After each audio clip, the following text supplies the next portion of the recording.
अस्सलाम वालेकुम। मेरा नाम डॉक्टर मोहम्मद अहसन तारिक है। मैं न्यूरोसाइकियाट्रिस्ट और बिहेवियरल थेरेपिस्ट हूँ। आज हम तारिक सरदार ब्रेन क्लिनिक फैसलाबाद में बात करेंगे जनरलाइज्ड एंजाइटी डिसऑर्डर को ठीक करने के लिए जो हमारा तरीका इलाज होता है, treatment method that I use to apply in generalized anxiety disorder. इसको समझने की ज़रूरत ना सिर्फ मेरे क्लाइंट्स को, मेरे पेशेंट्स को है, बल्कि कोलीग्स को और जितनी भी मेरी वर्क प्लेसेस हैं। जनरलाइज एंजाइटी डिसऑर्डर घबराहट में, परेशानी में हमने इंसान से कन्फ्रंटेशन करनी होती है, बहस आर्ग्यू करने होते हैं एट टाइम्स। हालात बहुत कशीदा और ख़राब हो जाते हैं अगर आप किसी के व्यू को चैलेंज करो। अगर आप किसी को दिन की बजाय रात बताओ जो असल में है, तो वो आपके साथ किसी भी हद तक नाराज़ हो सकता है। सबसे पहले ये चीज़ ज़रूरी है समझना हमारे व्यूअर्स को, हमारे जनरलाइज्ड एंजाइटी डिसऑर्डर, घबराहट, परेशानी, बेचैनी के मरीज़ों को, कि हमें तो जब कोई भी पेशेंट हमारे पास वॉक इन होता है, हमारे पास रूम में एंटर होता है, कमरे में दाखिल होता है, हमें तब घबराहट का अंदाज़ा हो चुका होता है। उस इंसान के पास मल्टीपल टेस्ट रिपोर्ट्स जो होती हैं, जो आलमोस्ट सारी ठीक होती हैं, लेकिन फिर भी वो बार बार डॉक्टर्स के पास जाता है। दवाई नहीं खाता, दवाई खाने से भी वो घबरा रहा है, परेशान हो रहा है, लेकिन टेस्ट रिपोर्ट्स करवाई जा रहा है, वो ठीक आई जा रही हैं।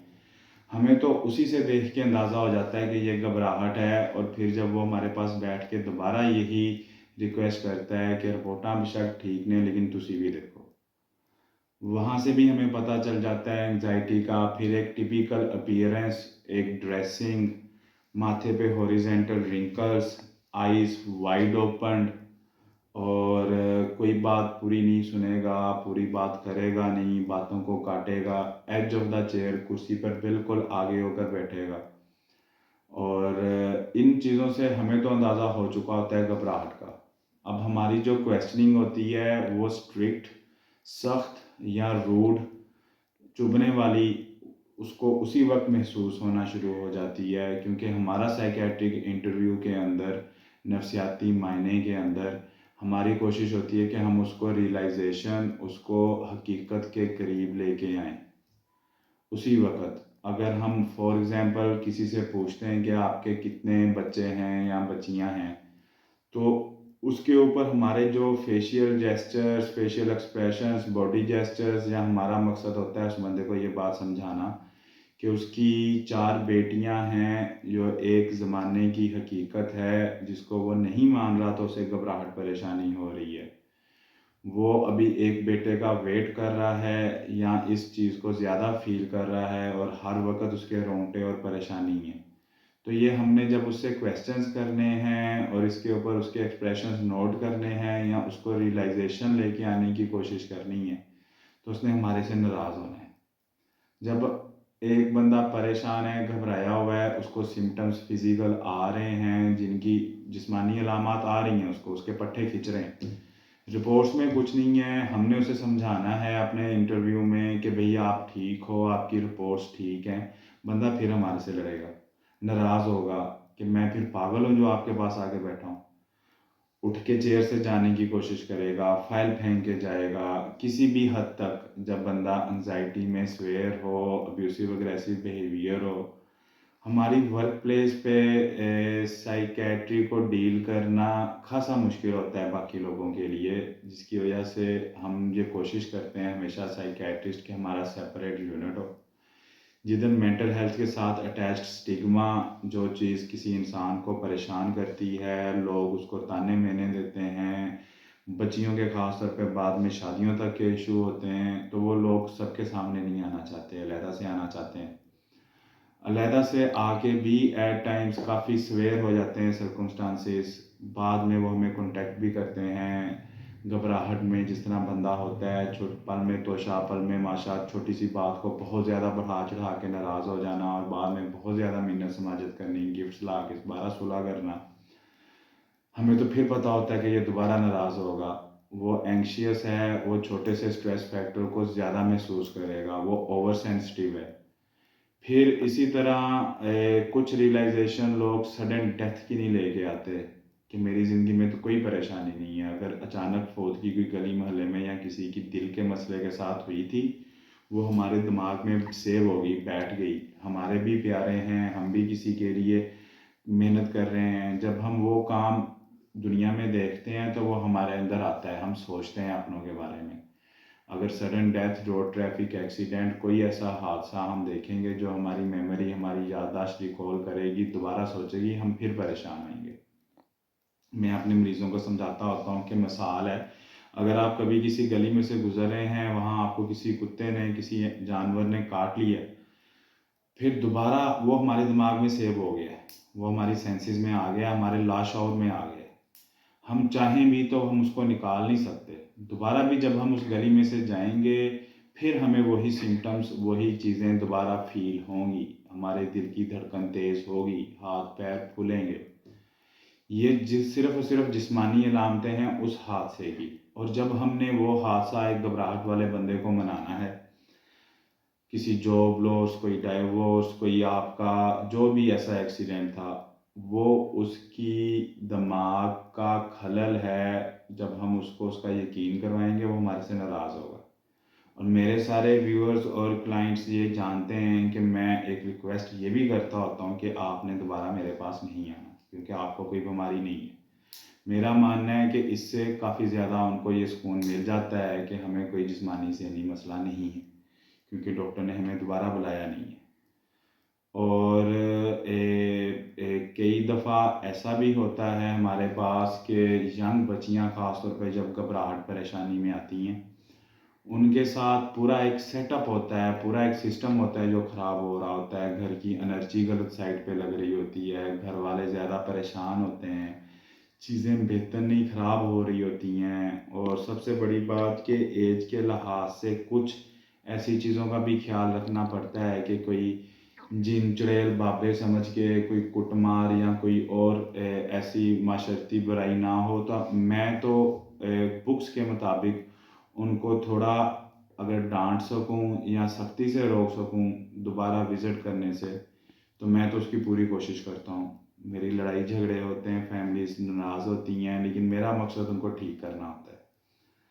अब ठीक है, डिसोसिएशन है, साइकोलॉजिकल पेन है या मलिंगरिंग है, हम उसको डील कर रहे हैं साथ साथ, लेकिन हम थोड़ा सा उनको फ्रीक्वेंट विजिट से भी मना कर रहे हैं, ये भी हमारी जिम्मेदारी है।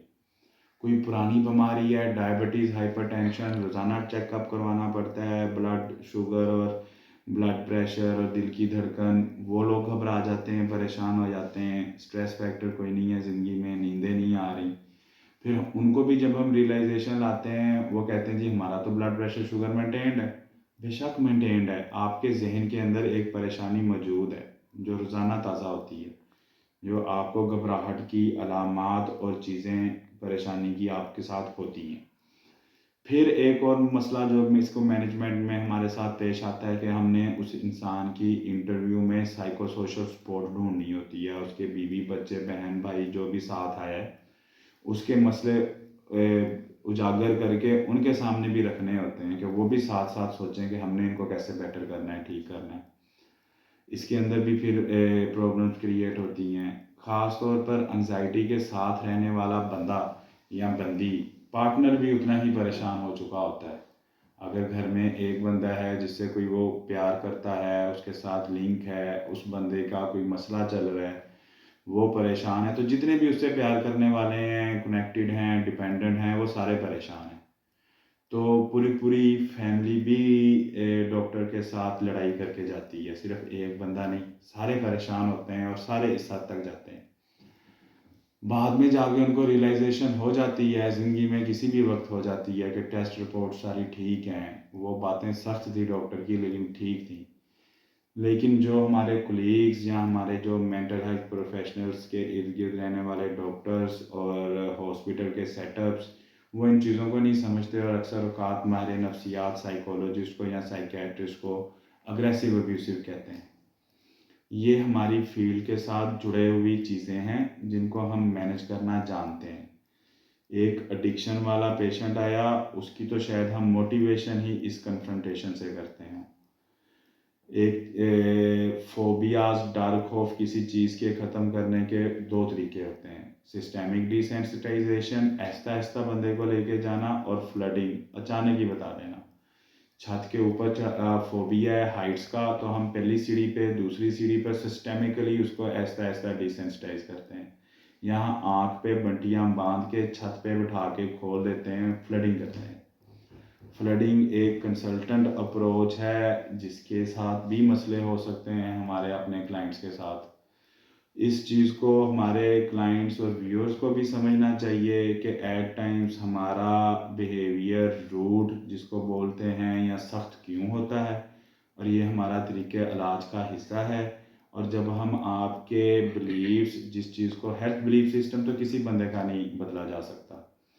अगर हमारी सोसाइटी में कोई इंसान मज़ारों के ऊपर जाके सुकून महसूस कर रहा है, कुर्बानी दे के सुकून महसूस कर रहा है, धागा बांध के या चार कुल पढ़ के फूक मरवा के सुकून महसूस कर रहा है, तो इसका हेल्थ बिलीफ सिस्टम है। इसको जब हम चैलेंज करेंगे साइंटिफिकली, इस हद तक काम ख़राब हो चुका है कि अब ज़रूरत है, तो वो हमारे से नाराज़ होगा, परेशान होगा। और जिस तरह अब एंग्जाइटी में होता है, छोटी छोटी चीज़ें महसूस होती हैं और फिर दिमाग में फंस जाती हैं। वो हो सकता है कि आपके अगेंस्ट एक वॉइस बना के बैठा हुआ हो, चल रहा हो उसका सिस्टम, जिससे भी मिले कि डॉक्टर तो बहुत डांटता है, डॉक्टर तो बहुत सख्त है। लेकिन हमको ये चीज़ समझनी चाहिए कि मेंटल हेल्थ प्रोफेशनल्स अपने हर जेस्चर, हर क्वेश्चन और हर बात से आपकी ट्रीटमेंट कर रहे होते हैं, जो एट टाइम्स आपको सवेयर लगती हैं। जनरलाइज्ड एंजाइटी डिसऑर्डर को हम और कैसे मैनेज करते हैं, मेडिसिन कब लेते हैं, और फिर एक तरीका हम अगले बंदे के इंटरव्यू से उसके इंटरेस्ट्स ढूंढते हैं, उन इंटरेस्ट पे बात करके उसको कंफर्टेबल और रेपो मेंटेन करते हैं, जिसके लिए हमारा अपना नॉलेज इतना होना चाहिए, ख़ास तौर पर साइकोलॉजिस्ट का, कि हम हर टॉपिक पर बात कर सकें, अगले बंदे को एंगेज कर सकें। कोई बुक्स की बात हो, कोई स्टडी की बात हो, कोई एडवेंचर की बात हो, कोई एजुकेशन की, फिल्म की, हमें वो चीज़ इतनी बताओ कि पहले 3-4 सेंटेंसेस जो रजिस्टर करते हैं किसी भी इंसान को, जो ज़्यादा वक़्त रखते हैं, वो इस काबिल होने चाहिए कि अगला बंदा आपसे इम्प्रेस हो के एंगेज हो, आपसे बातचीत करना शुरू करे। जो बीइंग मेल साइकियाट्रिस्ट, मेल्स के साथ करना मेरे लिए ज़्यादा आसान होता है। फिर हमें फीमेल्स को डील करने के लिए किसी साइकोलॉजिस्ट को साथ रखना होता है, कानून वाइज भी और अच्छी ट्रीटमेंट के लिए भी। इन सारी चीज़ों को समझने के लिए हम एक लंबा इसके ऊपर बात करेंगे, 1.5-2 घंटे की जल्दी। और मैं उम्मीद करता हूँ कि जितने भी मेरे जनरलाइज्ड एंजाइटी डिसऑर्डर के पेशेंट्स हैं जिनको मैंने ये डायग्नोज किया है, प्रोविजनल डायग्नोसिस एक ट्राइंगल बनाकर, हम गलत हो सकते हैं, हो सकता है कि वो घबराहट परेशानी ना हो, लेकिन एक प्रोविजनल डायग्नोसिस बना के उसकी मैनेजमेंट करते हैं हम लोग अपनी शीट के ऊपर। तो उनके लिए हम 1.5-2 घंटे का एक लंबा करेंगे प्रोग्राम, जिसके अंदर हम फिर ये सारी बातें डिस्कस करेंगे कि डॉक्टर को आपके आने से, आपकी बात करने से, आपकी हिस्ट्री सुन के आपकी बीमारी की समझ आ चुकी है। अब वो जो भी बात कर रहा है, जो भी इंसाइट डेवलप कर रहा है, या क्वेश्चनिंग का सवाल जवाब कर रहा है, जिस तरफ जा रहा है सवाल जवाब में, वो आपको यकीन दिला रहा है कि ये कोई जिस्मानी ज़हनी बीमारी नहीं, ये दुनियावी परेशानी है। Thank you, stay tuned and do subscribe our channel and help us in spreading mental health awareness। ख़ास तौर पर आज के इस बात के लिहाज से कि हम जब कई दफ़ा अग्रेसिव होते हैं या रूड होते हैं, उसके अंदर हम बहुत सारी अखलाकी और माशी बुराइयों को जानते हैं और उनको रोकना चाहते हैं। अगर हम किसी को, जिन चुड़ैलों को निकालने के लिए कुछ सख्ती करते हैं, तो हमारा मकसद होता है कि वो बंदा किसी ख़ास फिरके से, किसी खास इंसान से कुछ ज़्यादा डैमेज ना हो जाए। अनफॉर्चुनेटली हमारे कुछ क्वैक्स सीटी स्कैन और इस तरह के टेस्ट से भी एंजाइटी और घबराहट को ज़्यादा ख़राब करते हैं, फिर हमें उन रिपोर्ट्स के ऊपर भी रूड होना पड़ता है। मैंने अपने 3 साल के डिस्ट्रिक्ट साइकेट्रिस्ट चुनियोट की जॉब के अंदर, जिधर हम 4 बंदे, 2 कमरे, एक डिपार्टमेंट बनाने की कोशिश भी कर रहे हैं और आलमोस्ट इंशाअल्लाह चला भी रहे हैं, एक भी सीटी स्कैन नहीं प्रेस्क्राइब किया। अगर तो सीटी स्कैन कोई है, मैंने नहीं कभी एडवाइस किया। अगर तो उसको कोई न्यूरोलॉजी का प्रॉब्लम है तो वो डॉक्टर आसिफ डील करेंगे। अगर उसको कोई ऑर्गेनिक कॉज फीवर या रिपोर्ट ख़राब है तो वो डॉक्टर नजफ़, डॉक्टर शाकिर करेंगे। मैं सिंपली रेफ़र करता हूँ, बेशक और कोई ना करे साइक देख के। साइक डेंटिस्ट के पास हर पेशेंट साइक का होता है।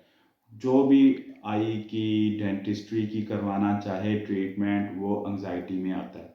हर प्री ऑप एंग्जाइटी होती है, पोस्ट ऑप एंग्जाइटी होती है। सिजेरियन एंग्जाइटी करता है गायनी के हर इशू के अंदर। 10-15 साल से मिर्गी, blood pressure, sugar uncontrolled anxiety है। नहीं लोग साइकेट्रिस्ट के पास एक लायन बनाते, नहीं रेफ़र करते कि वो एंग्जाइटी को और इन चीज़ों को मैनेज करे, जो सिर्फ मेडिसिन से नहीं होनी, जो बायोसाइकोसोशल मॉडल से होनी है। बायोलॉजिकली के अलावा उसका स्ट्रेस फैक्टर और सोशल सपोर्ट ढूंढ के भी देना हमारा काम है, हमारा फ़र्ज़ है। लेकिन मैं तो तभी उस बंदे को डील करता हूँ जब ऑर्गेनिक कॉज निकल चुकी हो, मेडिसिन ना का मसला ना हो, न्यूरोलॉजी सीटी स्कैन वाले उसको डील कर चुके हों, बिहेवियरल इश्यूज होए तो हम साइकेट्रिस्ट तब इन्वॉल्व होते हैं अपनी टीम साइकोलॉजिस्ट के साथ। और हमें सीटी स्कैन आप ला के हमसे रिक्वेस्ट करें कि ये पढ़ दें या हमें बताएं, जब हमने प्रेस्क्राइब ही नहीं किया, एडवाइस ही नहीं किया, जब हमें पता है कि आपकी पांचों हिस्से ठीक हैं, कोई चोट नहीं लगी, कोई 20-30 साल का शुगर ब्लड प्रेशर नहीं है, कोई इंडिकेशन नहीं है सीटी स्कैन की, फिर आप हमारे पास लेके आएंगे तो हम नाराज़ होंगे। हम आपको डिस्करेज करेंगे, डीमोटिवेट करेंगे, आपके पैसे बचाने की कोशिश करेंगे, और हमारा मकसद उससे आपको रियलाइजेशन देना होगा कि ये बीमारी नहीं है। थैंक यू, स्टे ट्यून्ड और सब्सक्राइब करें हमारे चैनल को, हमारी मदद करें मेंटल हेल्थ बेहतर करने की सोसाइटी में।